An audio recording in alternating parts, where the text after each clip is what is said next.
اٹھائیس رجب سن 60 ہجری تاریخ اسلام کے لیے ایک ایسی ہجرت کو معین کرتا ہے جس کے ذریعے امام حسین علیہ السلام نے اسلام کی بقا اور امت کی اصلاح کے لیے مدینہ کو چھوڑنا بہتر سمجھا۔ مدینہ کو چھوڑنا امام کے لیے کوئی مادی فیصلہ نہیں تھا، اس میں امام کا کوئی بینیفٹ نہیں تھا۔ امام نے خود بیان کیا کہ وہ کس ہدف کے لیے مدینہ چھوڑ رہے ہیں۔ ہم اور آپ اندازہ لگا سکتے ہیں کہ وہ جگہ جہاں پر ہم پیدا ہوئے، ہمارا بچپن گزرا، جہاں پر ہم نے ہماری زندگی گزاری ہو، ایک دن اگر ہمیں اس جگہ کو چھوڑنا ہو تو یہ ہمارے لیے کتنا مشکل ثابت ہوگا۔ یہ سفر جو 28 رجب کو شروع ہوا، اس سفر میں امام حسین علیہ السلام کئی مقامات پر رکے۔ اس ہر مقام کی ایک الگ تاریخ ہے۔ ہر جگہ امام کی کسی نہ کسی سے ملاقات ہوئی، اور یہ ملاقات، یہ ہسٹری ہم تمام کی کس طرح اصلاح کرتی ہے، ہمیں کس طرح ایک بہتر انسان بنانے کی طرف ہجرت کرواتی ہے، یہ ہم دیکھیں گے ہمارے پروگرام دی لاسٹ جرنی میں۔ امام حسین علیہ السلام کا آخری سفر مدینہ سے کربلا تک۔ اس پروگرام میں ہمارا ساتھ دینے کے لیے آج موجود ہے سسٹر ازمی رضوی۔ آئیے سب سے پہلے ان کا استقبال کرتے ہیں۔ سسٹر السلام علیکم۔ وعلیکم السلام ورحمۃ اللہ وبرکاتہ۔ Sister, programme the last journey میں جہاں ہم ڈسکس کریں گے کہ وہ سفر جو 28 رجب کو شروع ہوا، یہ کس طرح کربلا تک پہنچا، امام کن مقامات پر رکے، امام کی کن سے ملاقات ہوئی، یزید نے کس طرح کا امام کی طرف طرز عمل اپنایا، اور جو بھی ہسٹری میں ہوا یہ ہم اس پروگرام میں ڈسکس کریں گے۔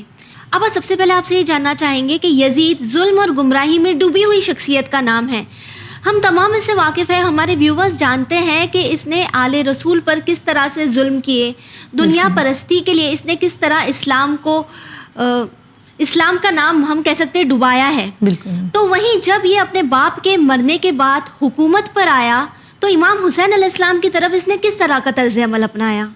اعوذ باللہ من الشیطان اللعین الرجیم، بسم اللہ الرحمن الرحیم۔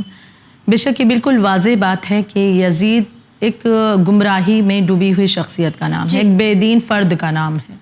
اور جب اپنے باپ معاویہ کے مرنے کے بعد یہ برسر اقتدار آیا، حکومت پر آیا، تو اس کا جو رویہ تھا آل محمد کے لیے وہ بڑا سخت تھا، یعنی بالکل نرمی، کہیں سے کوئی نرمی کا گوشہ نہیں ہے، اور بہت ہی سخت رویہ۔ اس بات سے ہم اندازہ لگا سکتے ہیں کہ جیسے ہی یہ اقتدار پر آیا، حکومت پر آیا،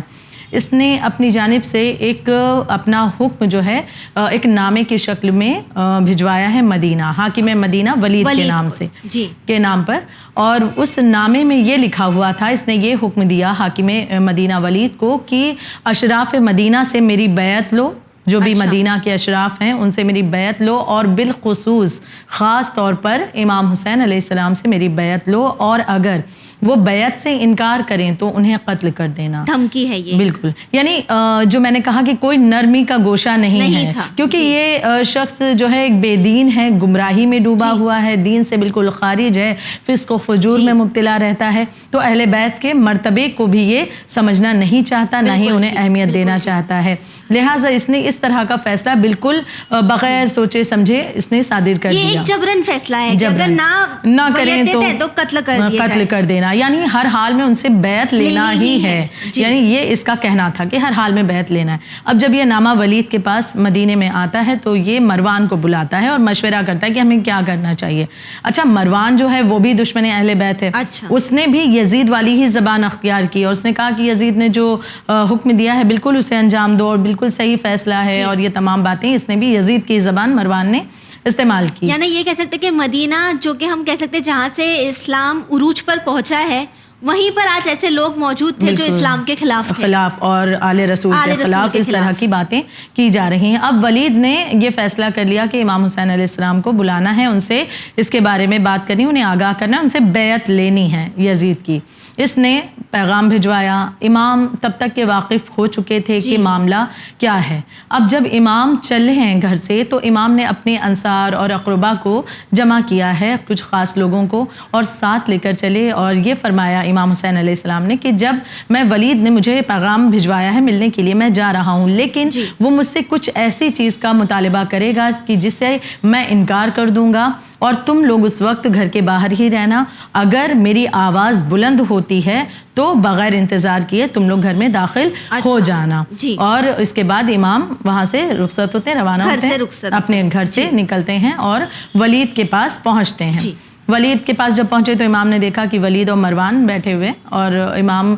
کو دیکھ کر کے پھر ولید نے جو ہے نامہ یزید کا پڑھ کر سنایا اور کہا کہ آپ سے بیعت لینے کا مطالبہ یزید نے کیا ہے کہ بیعت آپ سے لی جائے. اب ظاہر سی بات ہے امام حسین علیہ السلام ایسے فاسق و فاجر کی بیعت کیسے کر سکتے ہیں؟ امام نے بالکل مجھ جیسا یزید جیسے کی بیعت نہیں کر سکتا. امام نے یہاں پر ایک جملہ فرمایا کہ ایک رات کی مہلت دو. اب یہ بات یہاں پر ذرا واضح کرنا چاہوں گی کہ کچھ افراد یہ نہ سوچے کہ امام نے بیعت کے بارے میں سوچنے کے لیے مہلت لی، نہیں، بلکہ دراصل اس کے ذریعے امام مہلت دے رہے تھے ولید کو. اور امام کے جملے ہیں باقاعدہ جو کہ کتابوں میں موجود ہے کہ مہلت میں ایک رات کی تجھ سے مانگتا ہوں تاکہ تو بھی سوچ لے، ایک مرتبہ تو بھی فکر کر لے کہ وہی معاملہ جیسے کہ کربلا میں ہم دیکھتے ہیں کہ امام نے ایک رات کی مہلت لی تھی، لیکن وہ مہلت کس لیے تھی؟ تاکہ یزیدی لشکر ایک مرتبہ پھر سے سوچ لے، غور و فکر کر لے کہ وہ کس فعل کو انجام دینے جا رہا ہے. تو یہاں پر بھی یہی معاملہ کہ امام نے ایک رات کی مہلت لی ہے. اب جب امام نے یہ جملہ کہا تو ایک مرتبہ مروان جو ہے وہ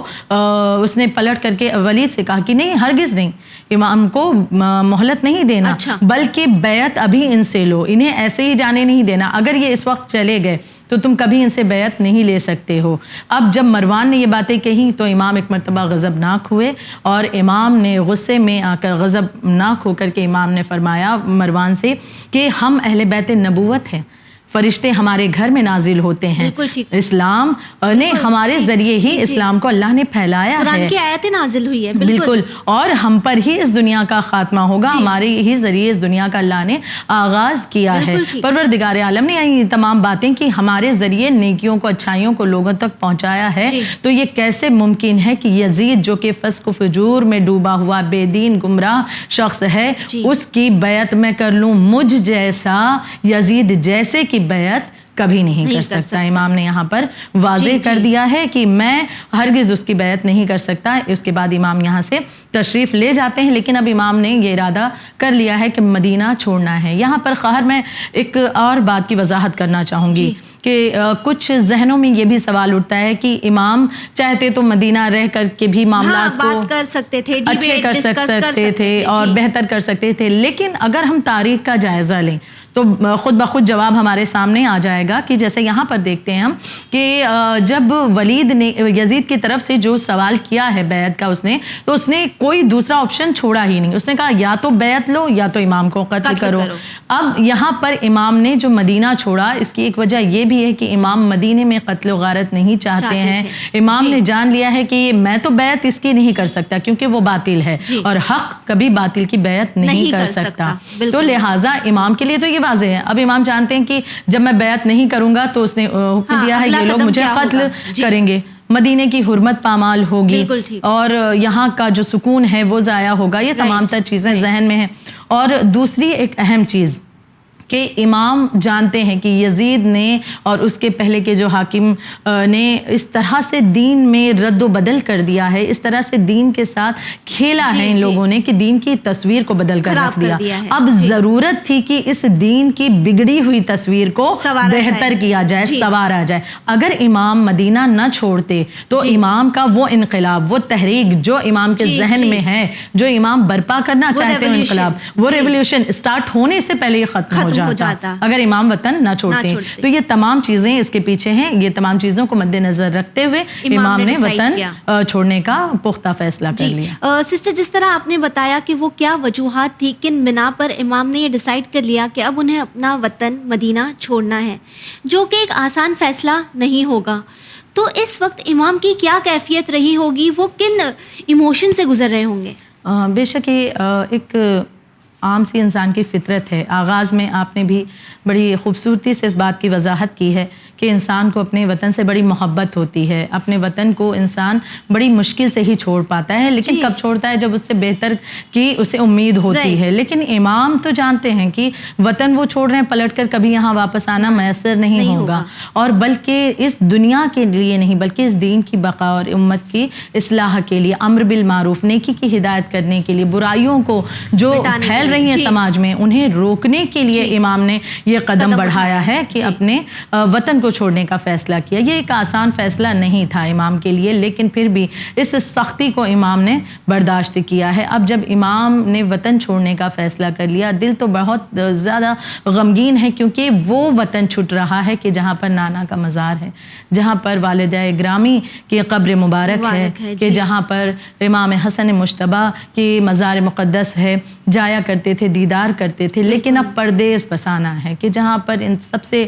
دور ہو جائیں گے, اور یہ بھی یقین ہے کہ پلٹ کر کبھی یہاں آ کر کے ان لوگوں سے ملنا, ان مزارات کو کی زیارت کرنا میسر نہیں ہو پائے گا. تو امام کی کیفیت یہ تھی کہ امام غمگین بھی تھے, لیکن دین کی بقا کے لیے امام نے خود کو سنبھالا اور فیصلہ بھی کیا. یہاں پر ایک بات اور عرض کرنا چاہوں گی کہ ایک روایت یہ بھی ملتی ہے کہ جب امام نے ارادہ کر لیا, اور امام کی کیفیت کے حوالے سے جو آپ کا سوال ہے, تو ایک مرتبہ امام مزار رسول اللہ پر آئے اور آپ نے سلام کیا, السلام علیکہ یا رسول اللہ, اور سلام کے بعد نانا کی قبر سے لپٹ گئے اور گریہ کرنے لگے, اور فرمایا کہ نانا جان, میں آپ کا نواسہ حسین ہوں, میں یہ وطن چھوڑ رہا ہوں, اور آپ نے مجھے اس امت کے سپرد کیا تھا, لیکن نانا اس امت نے مجھے تنہا چھوڑ دیا ہے, لیکن نانا میں اس امت کی اصلاح کے لیے پھر بھی کوشش کروں گا.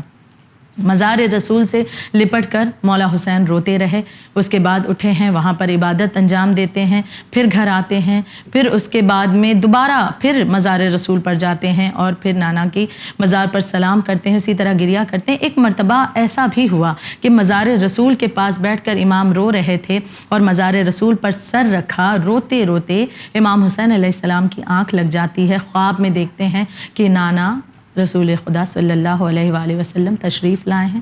اور رسول اللہ نے اپنے ساتھ, ان کے ساتھ, رسول خدا کے ساتھ ملائکہ کا ایک ہجوم ہے, وہ بھی تشریف لائے ہیں. اور رسول خدا آگے بڑھ کر مولا حسین علیہ السلام کے قریب آتے ہیں, آگے بڑھ کر کے اپنے نواسے کو گلے سے لگاتے ہیں, پیشانی کا بوسہ لیتے ہیں, اور فرماتے ہیں کہ اے میرے لال, مجھے پتہ ہے کہ اب تم اس سفر پر جا رہے ہو کہ جہاں پر تمہارے جسم سے سر کو جدا کر دیا جائے گا, جہاں تمہیں بھوکا اور پیاسا رکھا جائے گا, جہاں تم پر میری امت رحم نہیں کرے گی, اتنے ظلم تم پر میری امت ڈھائے گی, لیکن اس کے باوجود یہ امت مجھ سے یہ امید رکھے گی کہ میں ان کی شفاعت کروں. لیکن یہ جان لیں یہ لوگ کہ میں ہرگز ان کی شفاعت نہیں کرنے والا جو تم پر ظلم کریں گے. اس کے بعد امام حسین علیہ السلام کا گریہ, وہ خواب بیان کیا جا رہا ہے امام کا, کہ امام کا گریہ بڑھا. پھر اس کے بعد رسول خدا فرماتے ہیں, میرے لال, اے میرے حسین, ان قریب تم ہم سے ملاقات کرنے والے ہو, تم اپنے بابا علی مرتضیٰ سے ملو گے, اپنی والدہ فاطمہ زہرا سے ملو گے, اپنے بھائی حسن مجتبی سے ملو گے, ہم تمام کے تمام تمہارے منتظر ہیں. خواب مختصر بیان کر رہی ہوں کہ پھر اس کے بعد امام حسین علیہ السلام کی آنکھ کھلتی ہے, آپ گریہ کرتے ہیں, وہاں سے اٹھتے ہیں, اپنے گھر آتے ہیں, اور اپنے عزیز و اقربا کو بتایا. تاریخ بتاتی ہے کہ اس دن اہل بیت کے گھر میں اس خواب کو سننے کے بعد اس قدر گریہ ہوا جیسا کہ مشرق سے لے کر مغرب تک کے کسی گھر میں ایسا ماتم, ایسا گریہ کبھی نہیں ہوا ہوگا جو اس روز ہوا تھا. یعنی کیفیت یہ تھی, اتنا غمگین ماحول تھا. امام ایک مرتبہ اپنی والدہ کے مزار پر اور بھائی کی مزار پر بھی آخری وداع کے لیے آتے ہیں, اور پھر صبح کے وقت وہاں سے اپنے گھر آ کر مصمم ارادہ کر لیا کہ اب مجھے مکہ کی طرف روانہ ہونا ہے. جی سسٹر, جس طرح آپ نے بتایا کہ کس طرح امام حسین علیہ السلام نے خواب دیکھا, اور اگر ہم رسول خدا صلی اللہ علیہ وآلہ وسلم کی زندگی پر نظر ڈالیں تو ہم دیکھتے کہ کافی بار آپ نے فرمایا ہے کہ حسین مجھ سے ہے اور میں حسین سے ہوں. بے شک. اور آج اسی امام حسین علیہ السلام کی جو بات ہے, ان کے یہ بولتے قرآن ہے, لیکن ان کی بات کی ہمیں اہمیت امت میں نہیں نظر آ رہی ہے. اور یہی وجہ ہمیں ملتی ہے کہ امام نے سوچا کہ اب وہ مدینہ سے سفر کریں گے, ہجرت کریں گے. تو جب یہ طے ہو گیا، وہ صبح آ گئی، تو ہم اکثر سنتے ہیں، لوگ اکثر یہ سوال کرتے ہیں کہ جناب محمد حنفیہ جو کافی شجاع تھے، جن کے بارے میں یہ بھی کہا جاتا ہے کہ اگر وہ کربلا میں ہوتے اور ساتھ ہی حضرت عباس کو بھی اگر اجازت مل جاتی تو شاید کربلا کا رخ کچھ اور ہی ہوتا، تو انہیں ساتھ کیوں نہیں لیا گیا؟ جی بالکل، یہ سوال اکثر اٹھتا ہے اور اس کے پیچھے بھی حکمت تھی، کیونکہ امام کا ہر عمل حکمت سے بھرا ہوا ہوتا ہے. تو لہٰذا امام نے جب وطن چھوڑنے کا ارادہ کر لیا ہے تو اس کے بعد اس سفر میں جناب محمد حنفیہ کو ساتھ نہیں لیا تو واضح ہے. لیکن اس سے پہلے کہ اس بات کا جواب دوں، اس چیز کا بھی ذکر کرنا چاہوں گی کہ جب جناب محمد حنفیہ جو کہ بھائی ہیں امام حسین علیہ السلام کے، آپ کو پتہ چلتا ہے کہ آپ کے لیے اس طرح سے بیعت کا مطالبہ کیا گیا ہے یا پھر قتل کی سازش کی جا رہی ہے، اگر بیعت نہیں کرتے ہیں تو ایک مرتبہ اپنے بھائی امام حسین علیہ السلام سے کہتے ہیں کہ اے میرے بھائی حسین، بے شک تم یزید کی بیعت نہ کرو، لیکن تم مدینے کو چھوڑ کر کے یا تو مکہ چلے جاؤ، اگر مکہ میں تمہیں سکون نہ ملے تو یمن چلے جانا، اگر وہاں سکون نہ ملے تو صحرا میں چلے جانا، جہاں تمہیں جائے امان مل جائے. تو لہٰذا یعنی فکر مند ہیں، یہ کہہ کر رونے لگتے ہیں. تو اب جب یہ فکر مندی دیکھتے ہیں امام حسین علیہ السلام کی میرا بھائی کس قدر میرے لیے پریشان ہے، تو امام بھی گریہ کرنے لگتے ہیں اور امام فرماتے ہیں کہ تمام روئے زمین پر پناہ نہ بھی ملے تب بھی میں یزید جیسے کی بیعت کبھی نہیں کر سکتا. پھر امام نے فرمایا کہ اگر تم منظور کرو، یعنی وجہ جو چھوڑنے کی جناب محمد حنفیہ کو مدینے میں، یہ امام نے ان سے اجازت لی، پوچھا ہے. بالکل. تو اگر تم منظور کرو تو تم مدینے میں ہی رہو تاکہ یہاں کے جو حالات ہیں اس سے مجھے آگاہ کرتے رہو. یہ بھی بہت ایک ضروری ایک امر تھا کہ امام کو یہاں کے بھی حالات کی خبر ہوتی رہے کہ یہاں پر مدینے میں کیا حالات ہیں، تاکہ اس حساب سے امام کی آگے کی جو اسٹریٹجی ہو اور آگے کا جو انقلابی معاملہ ہے اسے وہ انجام دیتے رہیں. تو لہٰذا یہ بھی ضروری تھا، اس لیے آپ نے جناب محمد حنفیہ جو کہ بہت معتمد تھے، شجاع بھی تھے، تو آپ کو مدینے میں چھوڑا تاکہ یہاں کے حالات آپ کو بتاتے رہیں، یہاں کے حالات سے آگاہ کرتے رہیں. یہاں پر ایک وصیت کا بھی ذکر کرنا چاہوں گی کہ جب امام چلے ہیں تو امام نے محمد حنفیہ سے ایک وصیت کی ہے، اس کے کچھ مختصر سے حصے بیان کرنا چاہوں گی. خدا کے نام سے امام نے آغاز کیا ہے اس وصیت کا، اور پھر رسول اللہ کی رسالت کی گواہی دی، بہشت و دوزخ حق ہے اور قیامت برحق ہے، ان تمام باتوں کا ذکر کیا. اور اس کے بعد آپ فرماتے ہیں اس وصیت نامے میں واضح کرنے کے لیے بالکل آغاز میں کہ یہ وصیت نامہ کہ میرا یہ سفر فساد کے لیے نہیں ہے بلکہ امت کی اصلاح کے لیے. بالکل واضح ہے کہ یہاں پر کوئی امام کا اپنا مفاد نہیں ہے، اپنا کوئی فائدہ نہیں ہے، کوئی مادی وہ نہیں ہے، بالکل نہیں، بلکہ یہ امت کے لیے ہی ہے، اچھائی کو پھیلانے کے لیے ہے، برائی کو روکنے کے لیے. آج جو سماج میں آج تک اور رہتی دنیا تک جو حسین حسین ہے، اس کی وجہ کیا ہے؟ وجہ یہی ہے کہ فقط امام کا مقصد یہ نہیں تھا کہ صرف اور صرف نانا کا دین بچے، بلکہ نانا کے دین کو بچانا ہے اور اس دین کی تمام خوشبو رہتی دنیا تک مہکتی رہے، کیونکہ اس دین صرام کی ہی یہ تعلیمات ہے کہ نیکی کو بڑھاوا دیا جائے، برائیوں کو روکا جائے اور امت ایک صحیح راہ پر چلے، اس صراط مستقیم پر رہے، راہ سے بھٹکنے نہ پائے. یہ تمام کام کو انجام کس نے دیا؟ مولا حسین علیہ السلام نے اپنی تحریک سے، اپنے انقلاب سے اسے زندہ کیا تھا، ورنہ یہ مقصد تو مر چکا تھا، دب چکا تھا. اگر مولا حسین یہ قربانی نہ دیتے تو یہ انقلاب کامیاب اگر نہ ہوتا تو کس طرح سے آج اسلام باقی ہوتا. آج ہم دیکھتے ہیں غیر مسلم بھی مولا حسین کی مثال دے کر کے باتوں کو پیش کرتے ہیں کہ مولا حسین کی تحریک، ان کا انقلاب آج بھی لوگوں کے لیے کہتے ہیں. بالکل بالکل، انسانیت کو بچانے والے، اچھائی کو پھیلانے والے، برائیوں کو روکنے والے فقط حسین علیہ السلام کا نام آتا ہے. تو آپ نے بالکل واضح کر دیا میرا سفر فساد کے لیے نہیں، امت کی اصلاح کے لیے ہے، امر بالمعروف نیکی کی ہدایت اور برائی سے روکنے کے لیے ہے. پھر آپ نے فرمایا کہ میں عمل کروں گا اپنے جد رسول اللہ صلی اللہ علیہ وآلہ وسلم اور اپنے بابا علی مرتضیٰ کی سیرت پر. پھر آپ نے واضح کر دیا کہ جو شخص میرا حکم قبول کرے گا حق تعالیٰ اسے جزائے خیر عطا کرے گا، اور جو منحرف ہوگا میں صبر کروں گا. یعنی امام نے یہ نہیں کہا کہ جو میرے خلاف چلا جائے میں اسے قتل کر دوں گا، نہیں، امام کہتے ہیں میں صبر کروں گا. اگر منحرف یعنی مجھ سے کوئی اگر مخالف ہو جائے گا تو میں صبر کروں گا. یہ آج کے ہمارے دور میں ہم یہ کہہ سکتے ہیں سسٹر کہ یہ ایک پیغام جو ہم دے سکتے ہیں، بڑا پیغام، کہ اگر کوئی ہماری بات میں اگری نہ کرے یا ہمارے اگینسٹ ہو جائے تو ہمارا کس طرح کا طرز عمل ہونا چاہیے. یا کس طرح کا. بہت سے لوگ ایگریسو ہو جاتے ہیں ایک دم غصے میں کہ نہیں کیوں ہماری بات نہیں مانی جائے جا رہی ہے، ہم تو صحیح ہیں، ہماری بات ٹھیک ہے، اگر آپ بہتر ہیں، آپ صحیح ہیں